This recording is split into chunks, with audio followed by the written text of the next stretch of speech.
అబ్బా, ఏం పిల్లోడో ఏమో, తిండి తినాలంటే ఫోన్ ఉండాల్సిందే, లేదంటే ఒక్క ముద్ద కూడా నోట్లోకి వెళ్ళదు.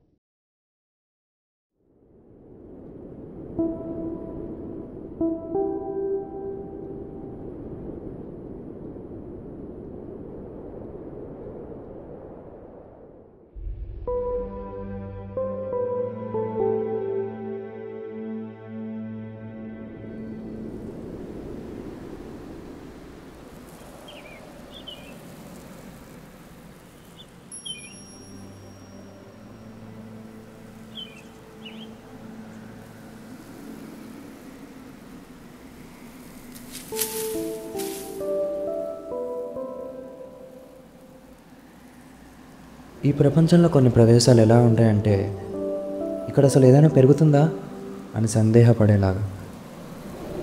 కానీ నిజానికి అది ఇక్కడ అసలు ఏదైనా పుడుతుందా అనే నిరాశ. పుట్టే ప్రతి స్థలం పచ్చగా ఉండాల్సిందే అన్నది మన అభిప్రాయం. కానీ జీవంకి అడ్రస్ ఉండదు. వచ్చేది తలుపు తడిమి రాదు, తపన తట్టుకొని వస్తుంది.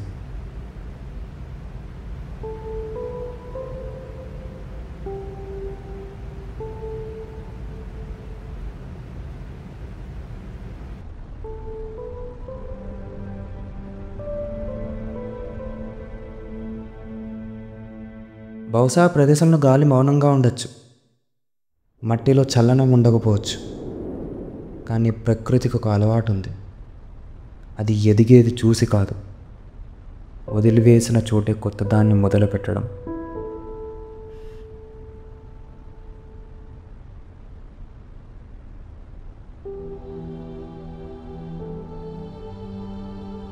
ఇతని పేరు లియో.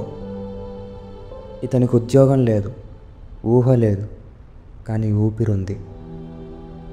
ఇతనికి ఎవ్వరు చెప్పలేదు జీవితాన్ని ఎలా బ్రతికేయాలో, కానీ ఎవ్వరూ ఆపలేదు కూడా బ్రతికేయొద్దని.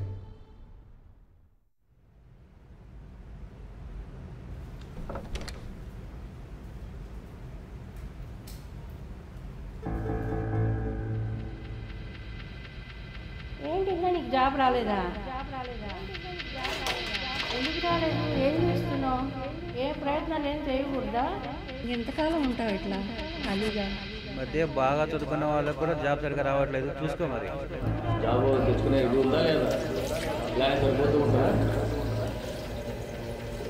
జాబ్ సర్చింగ్ ఏం చేయొచ్చు కదా? ఎంతకాలం ఉంటావు ఇట్లా ఖాళీగా? ఇలానే సరిపోతూ ఉంటుందా? ఏం జాబ్ చేస్తున్నావు? తెచ్చుకునే ఇది ఉందా లేదా? ప్రయత్నాలు ఏం చేయవు.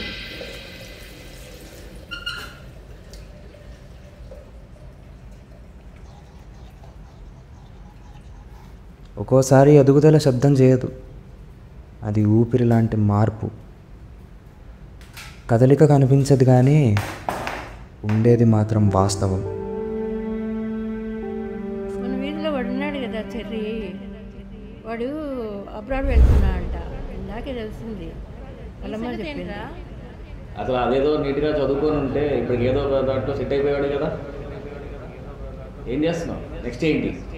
లైఫ్ లాంగ్ ఇంట్లో మీరు బతికేయడమేనా మనకు కావాల్సింది? కొంచెం చదువుకోవాలి కదా. చదువు లేకపోతే ఎప్పుడు అటు ఇటు తిరుగుతూ ఏమి లేకోకుండా ఇలా చేసుకుంటూ చదువుకోకుండా ఉంటే ఏ జాబులు రావు, ఏది ఉండదు. కానీ జాగ్రత్తగా చదవాలి కదా. ఈ పాటికి ఖచ్చితంగా చదువుకొని ఉంటే నీ ఫ్రెండ్స్ లాగా నీకు కూడా మంచి ఉద్యోగం వచ్చేది. సరిగ్గా ఇచ్చినావా లేదా? ఉద్యోగం సెట్ అవ్వాలి కదా. ఏమి ఇచ్చింటాడో ఏమో.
ఫస్ట్ రిజెక్షన్ బాధ పెట్టడమే కాదు, తన మనసులో ఉన్న ఒక్క ఆశను కూడా చంపేసింది.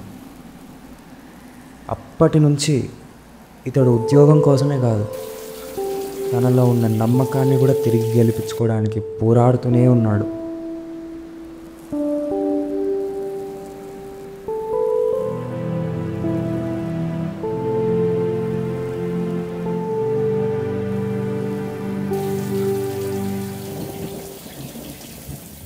Okay, Mr. Leo. Thank you. We will get back to you later.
కనిపించని కన్నీళ్ళు, కష్టం తెలుసుకోలేని కావాల్సిన వాళ్ళు మనం ఏడవగానే దూరం అవ్వాల్సిందే. ఎందుకంటే మన బాధతో తడిసిన చోటు మన బలం యొక్క వాసనను కూడా చూపిస్తుంది.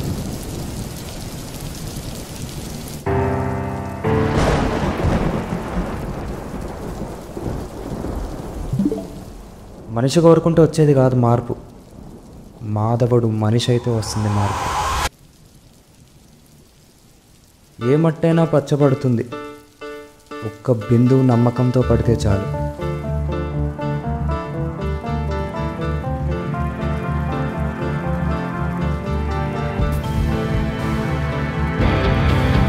ఒక్క విత్తనం ఒక్కసారి నిబ్బరంగా నిలబడితే చాలు.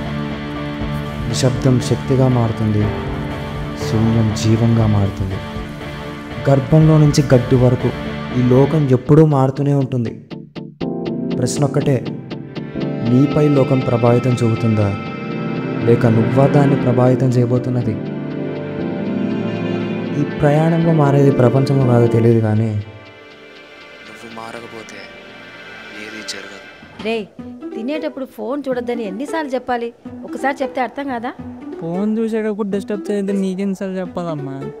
ఫీల్ అయిన గొప్ప పని ఏం చేస్తున్నావురా నువ్వు నీ పనికి వాళ్ళ యూట్యూబ్. అది కాదమ్మా, యూట్యూబ్లో ఒక షార్ట్ ఫిలిం చూసా, ద సీడ్ అని చెప్పి. అందులో డైరెక్షన్, స్క్రీన్ ప్లే అంతా బాగానే ఉంది, కానీ డైలాగ్సే అచ్చతినిలో ఉన్నాయి. అది నాలాంటి సినీ పైలకి అర్థమవుతుంది, కానీ ఇలాంటి జనరల్ ఆడియన్స్కి అస్సలు అర్థం కాదు. అందుకే అర్జెంటుగా రైటర్ అయిపోయి ఇలాంటి చిన్న చిన్న డైరెక్టర్స్ అందరికీ లైఫ్ ఇద్దాం అనుకుంటున్నా. బ్యాక్గ్రౌండ్ ఉన్న బ్యాక్లాగ్స్ క్లియర్ చేయడం తెలియదు, కానీ బ్లాక్ బస్టర్ రైటర్ అవుతావు నువ్వు. ఇప్పుడు దాని గురించి అవసరమా అమ్మా? అయినా ఇండస్ట్రీలో పెద్ద పెద్ద తలకాయలన్నీ బ్యాక్గ్రౌండ్ లేనినే, బ్యాక్లాగ్స్ ఉన్నవే. అవుతా రైటర్ అవుతా. చూసావా, మనకు సెట్ కాని మాటలు మాట్లాడితే నేచర్ కూడా ఇలాగే రియాక్ట్ అవుతుంది. మరి ఏం పర్లేదు. ఏదో ఒకరోజు మన పేరు కూడా ఏంటమ్మా చేయకూడదు కూడా క్యాండిల్ ఇచ్చుగా. ఈ రోషన్కి ఏం తక్కువ లేదు.